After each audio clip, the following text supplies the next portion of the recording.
So here we are back again with Yamaha's WR250F. As you've probably seen already, we've already put this bike through its paces with our first impression. We've also just done a parts fitted, but what we wanted to focus on today is for those guys that have got a little bit older WR, why you might want to upgrade to this 2020, being such a big improvement over the older bikes. Here with Andy Wiggin, we're going to have a chat today about what we think are the biggest changes so far.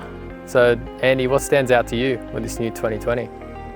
Well, it's kind of a progression. Obviously the 2015 model was the all new thing, the first time that they really genuinely based it off the, the motocross bike. 2018 got a lot more torque out of the thing, so it's a progression from that. But I think it's found a real sweet spot because it's sort of amalgamated all those elements of the previous one, and not just cobbled together, but this time around with a complete new bodywork, a lot slimmer, complete new chassis, and quite a bit of work to the suspension and things like mass centralisation. So it's hard to single out one thing. I'm going to throw it back at you. What's your standout for starters? For me is how balanced the new bike feels. Front to rear feels a lot more balanced. You're able to get more weight on the front wheel without the thing diving and bottoming on you. Like, they've done a really good job of having a plush but firm fork as well, coupled with the mass centralisation, that you've just got a real nice balanced feel.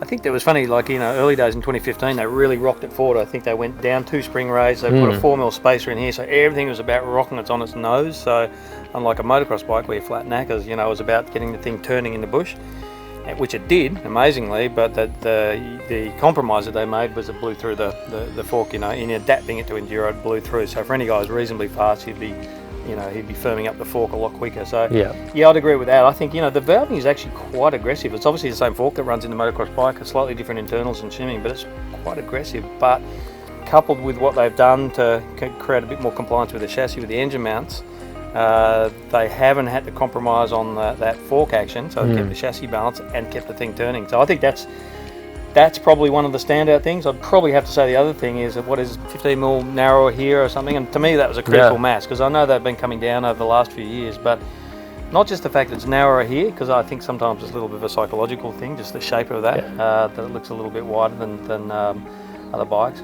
but just in the critical areas, a bit of a lower seat. I know that sort of splits opinions, probably a little bit too low for you, which is why you've created this Frankenstein so right here. That is good on the downhills, and I think you look at all the European bikes, they're going that way to a lower seat, bringing in a little bit of extreme capability as well. But to me, just the way that they've made it that much more compact, brought the headlight back, everything feels smaller, more compact, more nimble, but it's a combination of that and the mass centralisation that probably the biggest thing is just the agility. Like this thing compared to the 18-19 model and even 15 is just the agility of flicking it side to side. Yeah, I'd agree. The way it turns is unreal. Like, it turns like a motocross bike, but it doesn't feel like a motocross bike in the bush. Yeah. So it's got that suppleness of an enduro bike, but it's got the aggression and the turnability of a motocross bike, which has been really interesting. Yeah.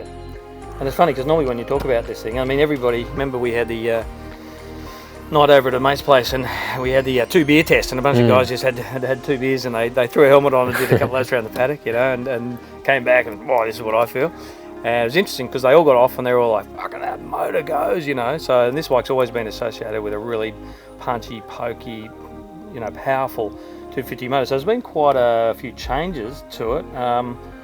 And I think they're significant, but for the average guy, they're not going to matter that much because it's mainly in the top end. Okay, put a pipe on like you did, and we've got the response, and it's found more torque. But they got that torque in 18. This thing is just like with more top end, allows you to hold gears, makes it more versatile that way, so you're not dancing around on the gear lever all the time. But and I think they've done some stuff to make the clutch a bit more durable, something with the clutch space, I think the fibres, and also apparently a lighter pull clutch. Didn't notice any of those things because I didn't notice any problems with those in the past. So I think the engine was always there. Now it's just for the faster guy, he's going to feel that. For the more average guy, it's that agility, compact ergos, and awesome balance and pretty damn versatile suspension. I think you've thrown it around a motocross track a couple of times, haven't you? Yeah. And it's pretty competent there as well. Yeah, it holds up well. Like it won't bottom real aggressively like the older bikes. It's still got that plush feel at the start, so you're not deflecting off rocks or anything like that. And as you said, like a intermediate guy can go motocross it, it's cool. So mate, you've blinged it up with a bunch of graphics and stuff. I noticed you got in there pretty early. The thing wasn't even scuffed up, but so it looks cool. But living with the thing, you know, so obviously performance is one thing. You've been living with it. Yeah. Throwing a set of neck and bars and SFH bars and grips on the thing. Interesting, trialing those with the narrower outer diameter. But from a living with point of view, am I right in saying that maybe the airbox configuration and the change to the whole setup here, so you didn't have to have these large 3 Zeus clips take the whole thing off routine? Is that? Does that make it a heap easier? That made that so much better. That's big standout. How much easier it is to change your air filter, take your shrouds off, and put it all back together without worrying about losing clips or stuff not coming together. And part of that better breathing, you know, it's a straight inlet tract. I think the filters, it almost feels like a flimsier, thinner filter, but it's straighter. I think that's obviously helped get the power, more power out of the 2020 model. But I've also noticed that, you know, quite a few aftermarket air filter guys have been making things with better, bigger sealing surfaces. I know that you can even look here, you've got quite a lot of, you know, grass that's come in just from us grass tracking in the bush today. Do you think that's something, you found that's something you need to keep an eye on a bit more? Yeah, you got to be careful in the way you install the filter, especially the filter cage. There's 2 lugs down the bottom that you just got to make sure you've secured in them, otherwise the filter would float. That's basically it, because it's just the 4 points holding it down. It's not like a conventional one where you've got a pin in the middle holding it down or lugs in the side. You've just got to be careful, and because you don't have that big surface area, unless it's down flush, there'll be stuff getting in and around the cracks. Yeah, okay. What other things? I mean, you know, I guess some things actually really stood out with me. It sounds silly, but the fact that they've changed the side stand, brought it in, so it doesn't sit out like dog's balls now, so when you're coming through a rut, that's really heaps better tucked in.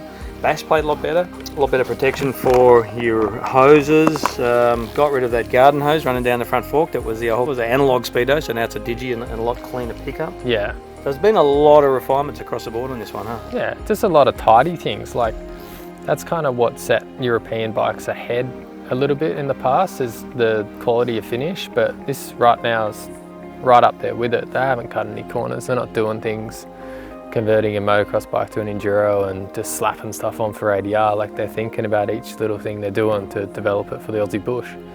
And as Yamaha will quickly remind you, with the marketing department, they managed to keep this price the same. I think right-away price, can't remember off the top of my head, but same as the 19 model, which is something you don't see very often when you bring out a new generation bike, actually keep the price on the same. Exactly, that's real cool. Yeah. So pretty good thing. What's your plans from here, mate? I'm having an absolute ball on this thing, so just keep clocking up the hours. Cool thing is you've got that power tuner app now, so you can log all your different stuff. You can change the mapping. You might go ride like some real tacky stuff and make it super aggressive that day, or go ride some hard pack stuff and dumb it down. So like, it's real user friendly. You just do it through Bluetooth and Wi-Fi on your phone, and you got a map switch. And yeah, you definitely got the jump on the competition when it came to that adapting, putting the adjustability and the tunability back in the hands of the controller. Yeah. So, well, mate, that's a pretty good overview. I reckon I'll be looking forward to seeing how you take the thing from here. Yeah, I'm excited to do some more work on it.